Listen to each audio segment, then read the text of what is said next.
Hey, welcome back everybody to another episode of Catching with Craig. We are here driving right now. I am heading back to Lake Winola. As I mentioned in my previous video, this lake has been habitually bad for me. I was able to get a few bites last week with my family on a KVD, or the Strike King half shell in KVD Magic, and a deep cranking, an 8XD or a 10XD. I think it's a 10. I'm not 100% sure, honestly. So I was able to get a couple bites. I was pretty excited about that, to be honest with you. So what I'm doing now is I packed up right after work, hopped out, came home, grabbed the boat, and I got a 45 to 50 minute drive. I'm heading back to Winola. The tournament is coming up. Today is September 3rd. My tournament is coming up on September 8th, I believe it is, the Sunday. Today is Tuesday. I think it's September 3rd. And tournament on the 8th. I'm trying to get out for one more feel-good day. The last time I was here, I fished with my family in the early morning. This lake is typically a little bit better in the afternoon because it's got a lot of boat traffic. It creates an artificial current because everybody's driving in the same counterclockwise motion.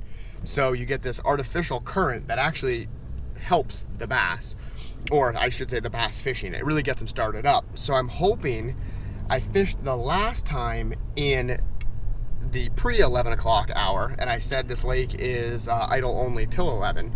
So I fished prior to 11, or up till 11, and this time I intend on fishing from basically, I think it's gonna be probably 3 to 7. I'm only doing 4 hours again. I'm hoping that'll cover the 4 hours prior to and 4-ish hours after the tournament begin and end, so that I have a good idea of where the fish are staging up prior to 11 and after that 11 o'clock bite window turns on because of the boat traffic. Now it is after Labor Day, so I don't know how the boat traffic will be here by comparison to normal summer day. And it is midweek, it's a Tuesday here, so I mean, not 100% on that, but I'm gonna give it my best shot and see what happens. I guess there's enough talking. I'm going to get to the lake now and give it a shot, I guess. I mean, I intend on throwing a crankbait and a drop shot again. I do have a swim bait that represents those blue, not the bluegills, the green sunfish in there pretty well.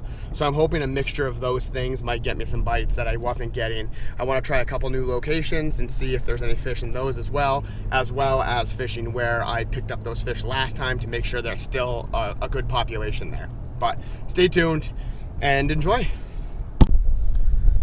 Okay guys, well here we are after that long introduction, and about 50 minutes it took me to get out here.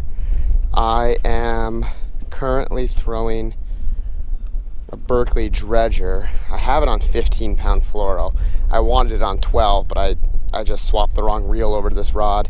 This rod's a medium heavy. It's a little bit longer. It's a 7'3", which is better than what I currently have. Unfortunately, I didn't dial it in here yet. 7'3". It just happens to be one of my older rods that I had, just a medium heavy, so it's not too terrible. Not exactly what I was looking for. I would have preferred to have this on 12-pound, but it is what it is.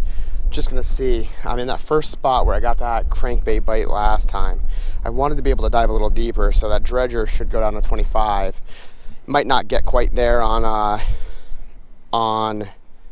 this, on 15-pound, but I was only fishing them in 20, so I should be able to get to 20 plenty easy.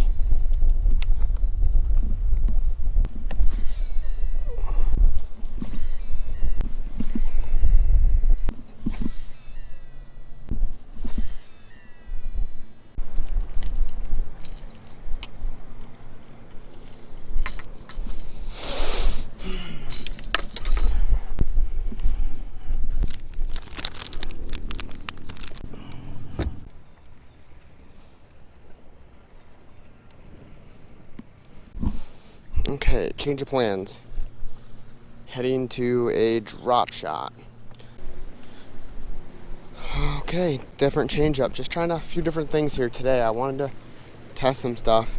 I'm still trying to replicate those green sunfish like I mentioned. So I am now throwing, it's a bull shad. It's a Mike Bucca bull shad, I think. It's like a little 5-inch, but very, very slow. Wind, pause, couple quick winds, pause. It's a slow sink, so it doesn't go down quickly. It's just something different, something that they haven't seen commonly. I was throwing right along the edge of this weed line. There's a point out here in front of me. I was hoping that would trigger something coming up out of the weeds. But I'm also gonna target these docks for a little bit here. All docks aren't created equal. This one that's just little metal pilings is basically useless. But the next one is floating, also not the greatest, but better than this little metal piling. And then the third one in the row is wood pilings, a lot better. Now it's 4 o'clock here, so the water's finally started to heat up. We're at 75 degrees. Now I'm marking fish in 12, so I should be able to get those. Those are catchable fish. But I don't know if it just hasn't picked up yet. I got a follower right there, a little baby bass. But I'm gonna see if I can get something to come out of here. A bunch of rocks here in front of me. It's a hard bottom, so usually that's better for the fish in general. Definitely with the rocks too. Lots of rocks, a little bit of sporadic weed, but the weed's starting to die off a little bit here.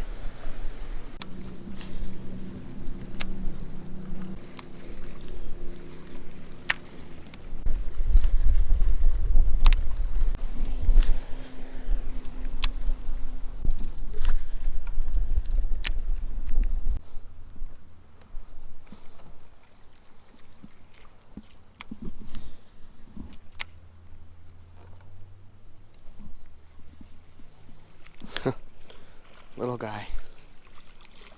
Oh, little largy.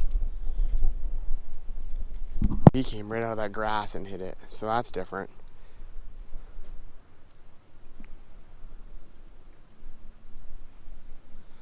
So are they hiding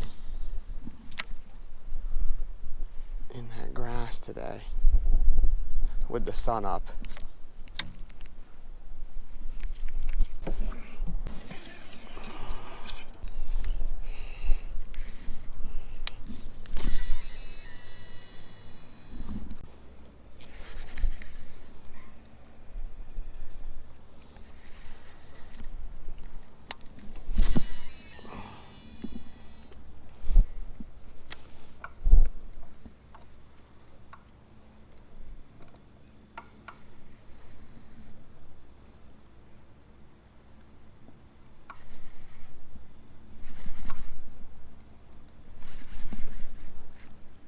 That's a fish.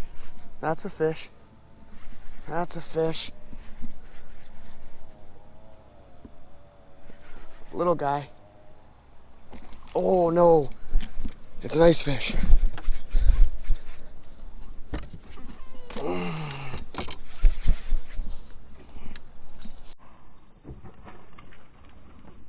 Oh, I threw it. Oh, I couldn't get my net out. That was a good fish. That was a 3. Oh, man. Okay. That is really good news. Whew. I'm sorry. He jumped twice, guys. I missed it both times on camera, unfortunately, because I was not angled in the right direction with my body. What I was doing there was casting and then using the motion of the boat and the drift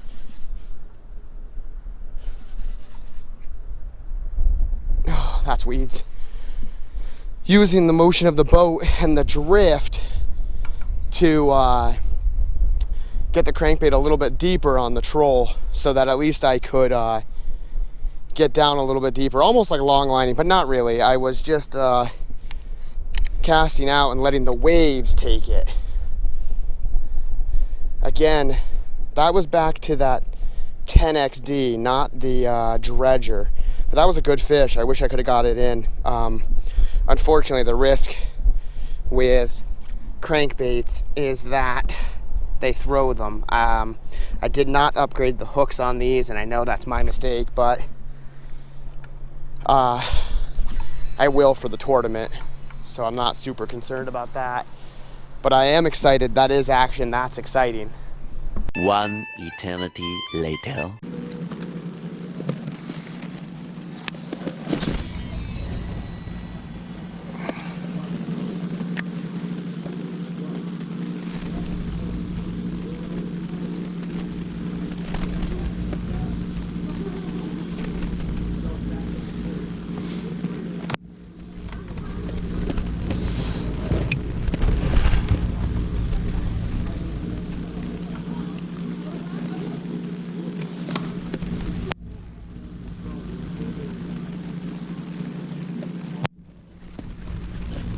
There we go.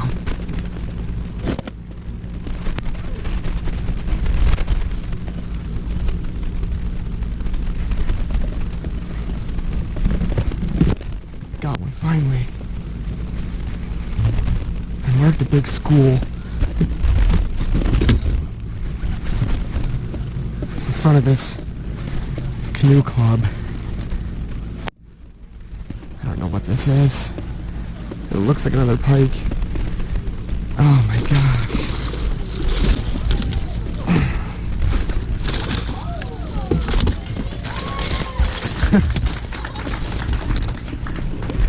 Thank you.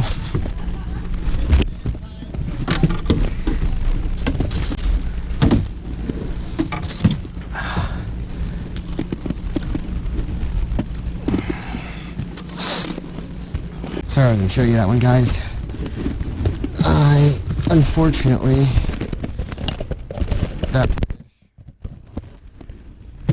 had my crankbait choked, so I didn't want him to break off, so I netted him and went from there. Plus there was a crowd here at the canoe club cheering for a chain pickerel, which they don't know any better. They don't realize I was not happy about him.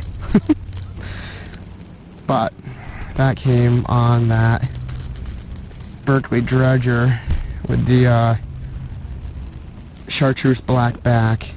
I did lose that 10XD that I was throwing earlier. I don't know if a pickerel slapped it or what, but or if I chafed it off or something, that's possible, but boy, I'm not happy about losing it. I'll have to order another couple of them, because, well, at least one for the tournament, because they were efficient. I mean, it was working the other day. And I understand the drop shot will work, and that's fine, and I don't mind fishing the drop shot. But if I can, I'd much rather do something different. And I know that this can produce big fish. I just don't know what color pattern I need. I thought that the green sunfish would do it, but he just didn't seem to do it yet. Although I did just mark a ton of fish here in like 14 feet in front of this little isolated dock here.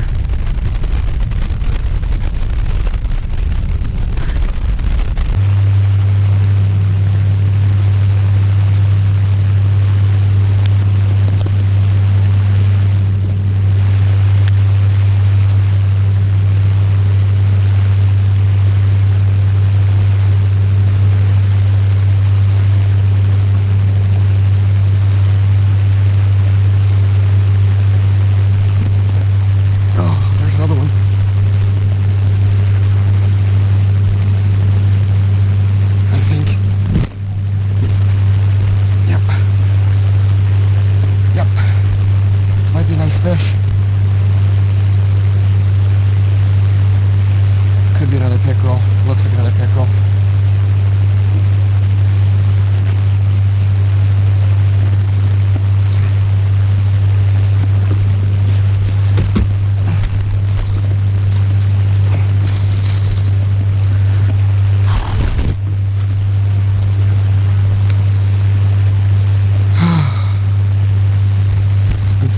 guys.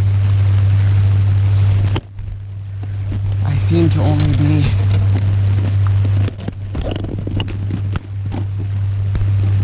catching chain pickerel.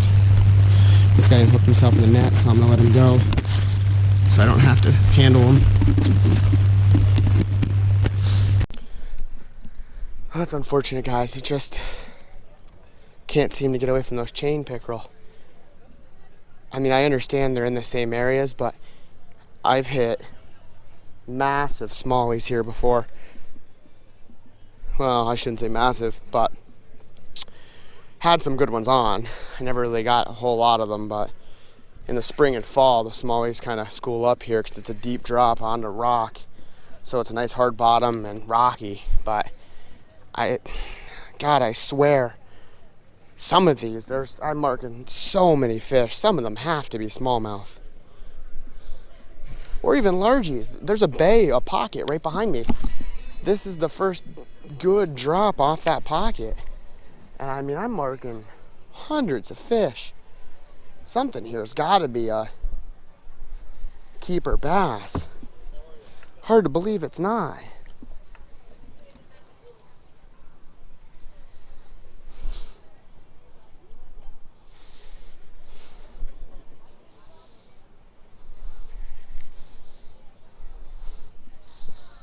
There's like 25 fish right here in 20 feet of water.